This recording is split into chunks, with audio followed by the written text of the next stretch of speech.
Welcome to Ask the Hard Questions, Season 1, Episode 13, God's Peace Treaty with Satan, Paul's Demonic Angels. Before the Greek studies, before the receipts, before the years of testing, my first collision with Paul hit me when I was around 13. It wasn't Romans, it wasn't faith alone, it was the thorn, the skolops. The thing I was told proved humility, proved grace, proved we all just stay broken. And it lodged in my mind because I was also taught not under the law was for everyone equally. Same rule, same freedom, same standard, no double scales. Then I grew up and the terms changed. Not under the law stopped meaning equal. It became a protective umbrella for the insiders and a weapon for everyone else. The same mouths that preached "we're free" still used law like a club when it served them. And I spent 30 years fighting that battle from the inside, using Paul as the defense of equal sin, equal need, equal struggle, equal weakness. I wore it like armor. I repeated it like truth. Then the question rose up that would not die. Why would the Yeshua who sets people free from abominations suddenly allow them? Why would the king who walks into a synagogue and unclean spirits start screaming suddenly turn around and tell a man to keep a satanic messenger in his flesh? Why would the one who commands, "Be silenced and come out," now say, "Stay," and call it grace? That was my first major, "what do I actually believe?" moment. Not a denomination question, not a style question, a king question. And right on schedule came the soothing narcotic. They complement each other. The two-voice religion. The claim that Yeshua lays the foundation and Paul finishes the structure. The claim that obedience is for one crowd and grace is for another. The claim that the Torah was God's old language and Paul is God's upgrade. And we're talking 4 years ago when that line started collapsing on me, because once you start testing, the fog can't hold. So I made a decision that changed everything. I stopped starting with the later voices. I stopped treating self-anointed claims as the lens. I went back and read the Torah first. Then I read the disciples first. Then I measured everything else by what was public, what was witnessed, what was commanded, what was consistent. And the more I did, the more the noise died. Because there is a calm you cannot describe until you find it. When you finally stop negotiating with sin. When you finally stop calling bondage humility. When you stop letting a system rebrand lawlessness as freedom. When you stop bowing to slogans.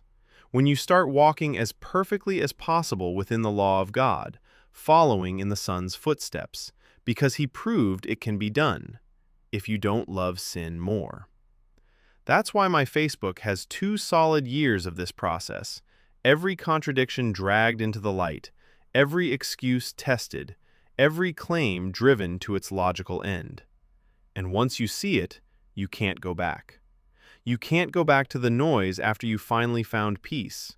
You can't go back to a religion that survives on confusion after you tasted clarity. And here is the line the wolves refuse to let stand. There are not 2 paths to the Father. There is one way, through the Son to the Father, without overthrowing Moses, without canceling the evidence against you, without turning God into a liar who curses his own words. So here's the fork in the road. Either not under law is truly for all, equally, to its logical end. No selective condemnation, no double standards, no law when it helps you, and no law when it judges you. Or you admit what the system hides. Not under law is not truth. It's a permission structure. It's a shelter for wolves. And they won't let the logical end happen because they love sin too much.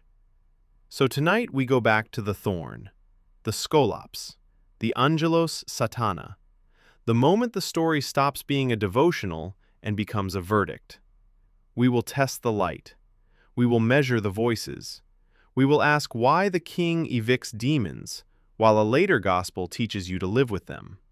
Again, welcome to Ask the Hard Questions and God's Peace Treaty with Satan. Your light in the desert is not the king by default. The liar can shine. The test is not vibes. The test is fruit. Does that light cleanse, or does it negotiate? Does it drive out filth, or does it give filth a chair and call it growth? Yeshua's pattern is public and violent toward darkness. No bargaining, no therapy contract with the abyss. When they accused him of operating by Satan, he crushed the logic with one sentence. If Satan casts out Satan, his kingdom is divided. Matthew 12:26. That line is a blade. Satan does not attack Satan. The kingdom of darkness does not do civil war for your benefit. It counterfeits, it disguises, it redirects, it baptizes chains as humility, and it calls captivity identity. Then Yeshua explains the method. How can anyone enter the strong man's house and plunder his goods unless he first binds the strong man? Matthew 12:29. First bind, then plunder. First shut the mouth, then empty the house. That is not metaphor only. In the synagogue, the command is short, sharp, and absolute. Phimotheti, kai excelte ex auto. In English, be silenced and come out of him. Mark 1:25.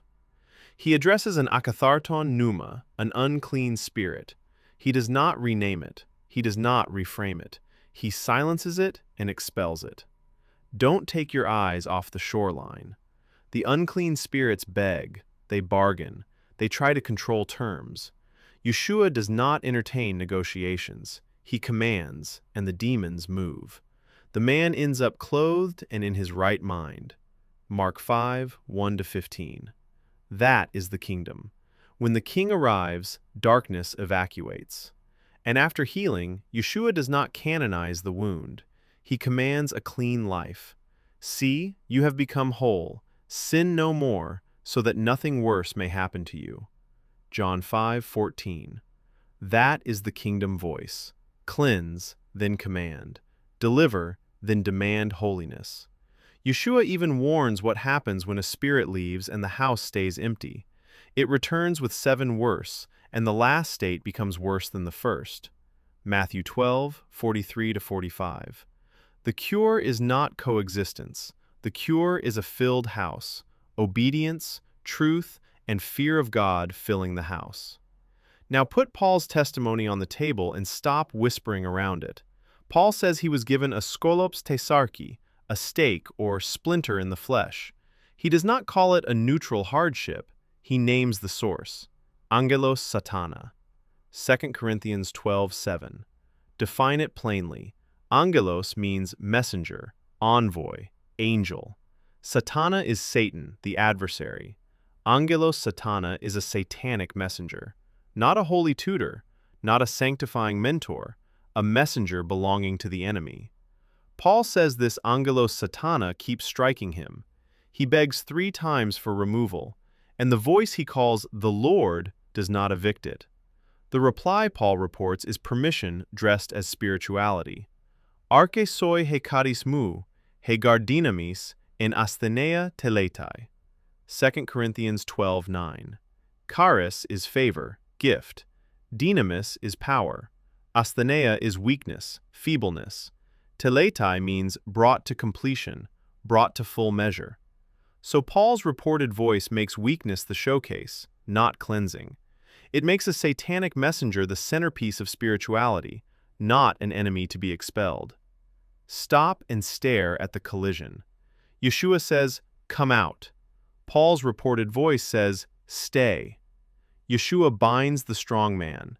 Paul's story leaves the satanic messenger unbound, uncast, and installed in the narrative as a lifelong companion. Yeshua commands wholeness. You shall be whole as your Father is whole. Matthew 5:48. Paul boasts in asthenea and calls it glory. Which one is war? Which one is a ceasefire? Ask it without flinching. Which king tells a man face to face, keep the angelos satana? Which shepherd leaves a serpent in the sheepfold and calls it sanctification? Which deliverer answers torment with a slogan instead of an eviction? Would you trust a surgeon who calls infection a feature? Would you trust a judge who calls corruption character building? If a voice refuses to cleanse what Satan sent, why do you call that voice Lord?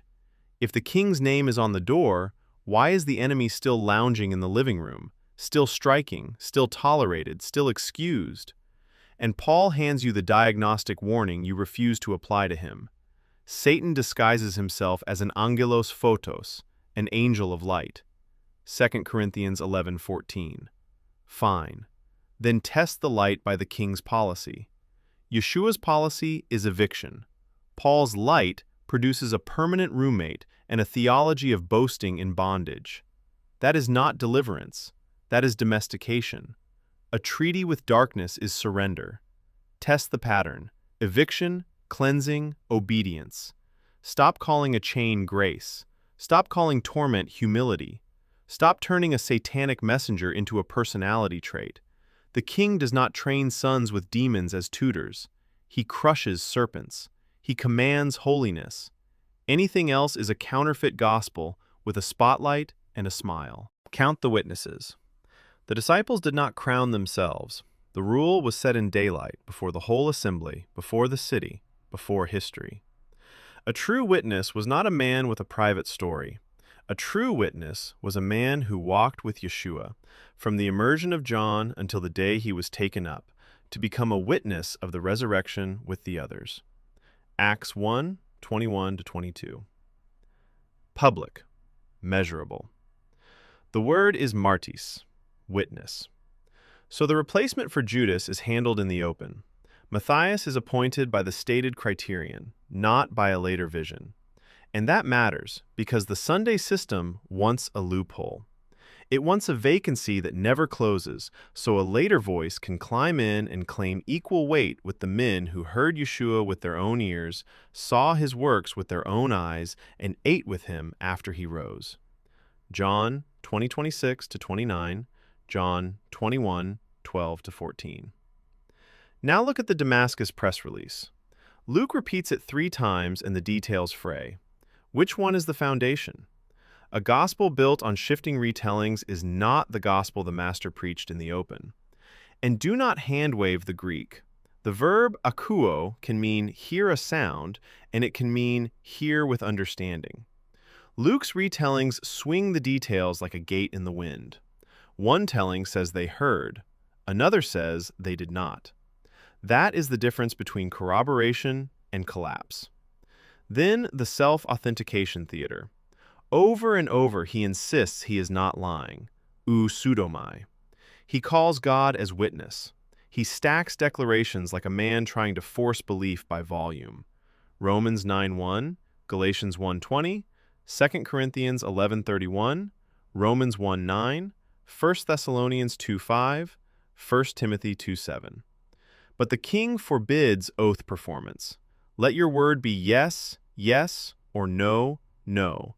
Anything beyond this is from the evil one. Matthew 5:37. James repeats it with the same edge. Pro panton adelphoi mu me omnute. Above all, my brothers, do not swear. James 5:12. Yeshua's words in Matthew are blunt. Tu deperison tu ton ek tu poneru estin. What goes beyond yes and no is from the evil one. Matthew 5:37. That is not a suggestion. That is a litmus test. When a teacher leans on oath theater, he is borrowing power from a dark tool, pressure. Truth stands without pressure. Truth does not need to swear to be true. So ask the question the stage refuses. If he is a witness, why the constant believe me performances? Why the repeated God knows lines? Why the anxiety to certify himself when the king's standard is simple, yes or no? Now add the bragging engine. He says, I must boast, then parades visions and revelations, including third heaven claims. 2 Corinthians 12:1-4. Yeshua sets the standard for establishing a matter in the open. Epi stomatos duo martyron e trion stathesetai pan rema. By the mouth of 2 or 3 witnesses, every word will be established. Matthew 18:16. Private assents do not rewrite public criteria. Then the line churches refuse to read aloud. Being crafty, I caught you with guile. The Greek term is doulos, baited deceit, trickery that catches. 2 Corinthians 12:16. That is not the voice of the Master. Yeshua does not build a kingdom with doulos. He says, I have spoken openly to the world. John 18:20. Open speech is kingdom speech. Doulos is the serpent's tongue. And Paul admits the danger he expects you to ignore. Another Jesus, another Spirit, another gospel. 2 Corinthians 11:4. He knows counterfeit is real. So why is your first instinct to shut down testing when his own testimony hits contradictions? Why do you defend him harder than you defend the king's own words? The risen king commanded the assemblies to test this exact thing. You tested those who say they are apostles and are not, and found them liars. Revelation 2:2. The verb is peirazo, test, try, prove. The result word is pseudes, liars.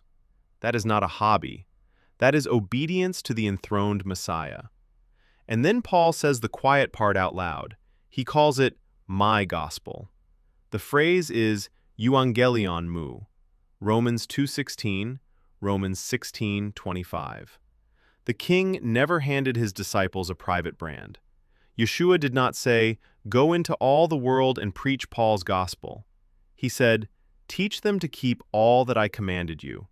Matthew 28:20. This is why Paul the 13th fits in more ways than a number. Judas fell. Matthias filled the place by the stated criterion. The record does not leave a vacancy for a later, vision-driven replacement with shifting retellings, stacked oaths, admitted doulos, and a satanic messenger in the flesh he keeps as a trophy. That is not the Lamb's pattern. That is the architecture of a counterfeit. So what is the quote-unquote peace treaty? It is not a parchment. It is a doctrine that lets darkness keep legal ground while the mouth keeps singing. It is a gospel that calls the king's commands bondage, then calls the enemy's pressure sanctifying weakness, and demands you clap for it. It is captivity with worship music. The Jerusalem witnesses preach the opposite. James does not teach make peace with your devil. He orders war. Hypotagete un to theo, antistete de to diabolo, kai fuxetai af himon. Submit to God, resist the devil, and he will flee from you. James 4:7. That is eviction language. Fuxetai is flee, not visit weekly, not stay to mentor you. Flee. John does not teach permanent coexistence with sin. In tuto ginoskomen hoti egnokomen auton, in tas intolas auto teromen. By this we know we have come to know him, if we keep his commandments. 1 John 2:3. And he crushes the liar mask. Holegon hoti egnoka auton, kaitas intolas auto meteron, sustes estin. The one saying, I know him, and not keeping his commandments, is a liar. 1 John 2:4. Sustes, liar. Not imperfect, not still growing. Liar. Jude names the crime the Sunday system markets as freedom. He says certain men metatithentes tenkarin to theo hemon es aselgean. They turn the favor of our God into aselgeia, shameless license. Jude 4. Charis is favor.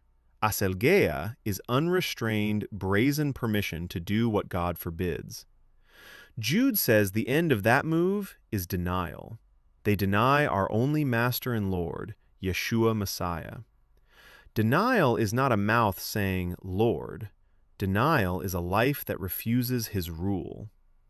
Yeshua warned you what the end of denial looks like. People will use his name. They will advertise spiritual activity. Then the verdict drops. Apokorete ap emo hoi ergazomenoi ten anomian. Depart from me, you workers of lawlessness. Matthew 7:23. The word is anomia, lawlessness, rejection of God's instruction, not being under rule. That is not oops, that is a way of life. And the Master says he never knew them. Never. That means a Christianity that trains you to make peace with lawlessness is training you for that sentence. Now listen to how John defines sin itself. He hamartia estin, he anomia. Sin is lawlessness.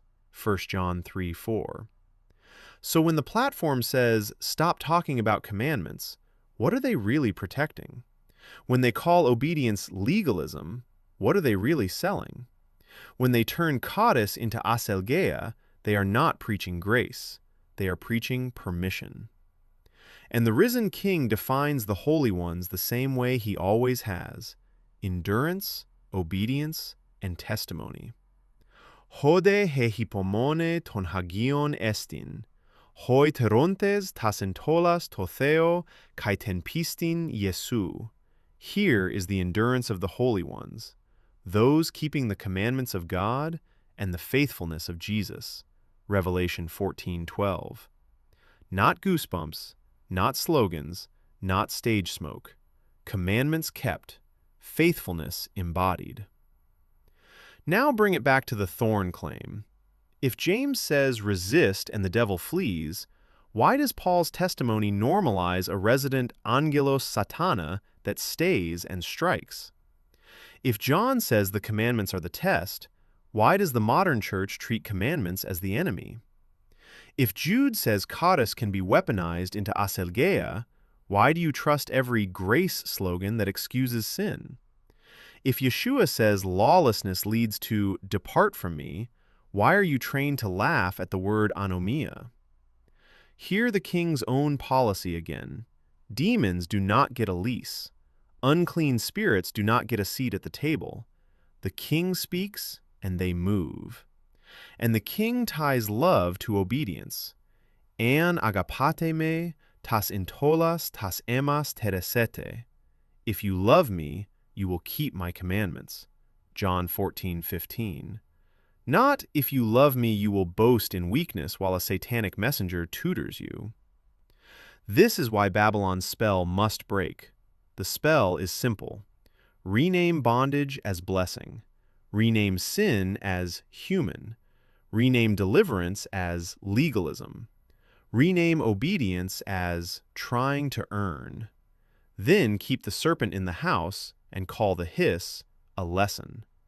That is not discipleship. That is surrender. So hear the exit command that ends the theater. Exelthate ex autes, holaos mu, hina me synkoinonesete, tais hamartiais autes, kai hina me labete, ekton plegon autes. Come out of her, my people, so you do not share in her sins, and you do not receive her plagues. Revelation 18:4. Come out of the system that refuses to test false claimants even after the king commanded it. Come out of the platform that markets lawlessness as grace. Come out of the culture that treats an angelos satana as a badge in your testimony culture, while the king commands cleansing. Return to the narrow path. Crush the serpent. Follow the king to the stake. Keep his commandments. Resist the devil until he flees, and refuse every voice that negotiates with darkness while calling itself light. Ask the hard questions. Hashtag EricSeeksTruth. Thank you for joining me today on Ask the Hard Questions. If you're still here, you're not here for entertainment. You're here because you're done being trained to clap for contradictions. You're done calling fog faith. You're done letting a system rewrite God's standards and then blame you for noticing. So let me leave you with the questions that keep their teeth after the music fades. If the king's pattern is eviction, why does your religion normalize coexistence? If Yeshua commands unclean spirits to leave, why are you being discipled to keep them and rename them weakness? If Paul says angelos satana, a satanic messenger, why is that treated like a holy tutor instead of a red flag? If Satan doesn't cast out Satan, why does the light you follow produce treaties instead of deliverance? If the truth stands on witnesses, why does the modern system stand on private claims and then demand you never test them? If not under law is truly for all equally, why do the wolves still use law as a weapon when it benefits them? If God's commandments are bondage, why did the Son walk them perfectly and command his disciples to keep them? If peace and calm are found in obedience, why does the stage keep you addicted to noise? Here's my personal word as I close. I know what it costs to wake up. I know what it costs to stop playing along. I know what it's like to fight that battle for decades, defending the very framework that was keeping the chains in place. And I know the shock of realizing the calm you were promised was never in the slogans. It was in obedience, in consistency, in finally refusing to love sin more than truth. Once you see it, you can't unsee it, and you don't have to pretend anymore. So don't let anyone silence your conscience. Don't let anyone shame you for testing. Don't let anyone sell you a grace that leaves the serpent seated in the house. If the Son sets free, it is real freedom. And real freedom shows up on the ground as clean hands, a clean house, a clean mouth, and a life that actually obeys the King. If you've been burned by church, used by leaders, or spiritually robbed by a system that protects wolves, hear me. You're not alone, and you're not crazy. You're waking up. I love you all. I mean that. Thank you for walking with me, thinking with me, and refusing the easy lie. Goodbye for today. Follow Eric Osburn at EricSeeksTruth on Facebook, Messenger, Instagram, and YouTube, and follow the Ask the Hard Questions podcast. I love you all, and thank you again. Ask the hard questions at Eric Osburn at EricSeeksTruth.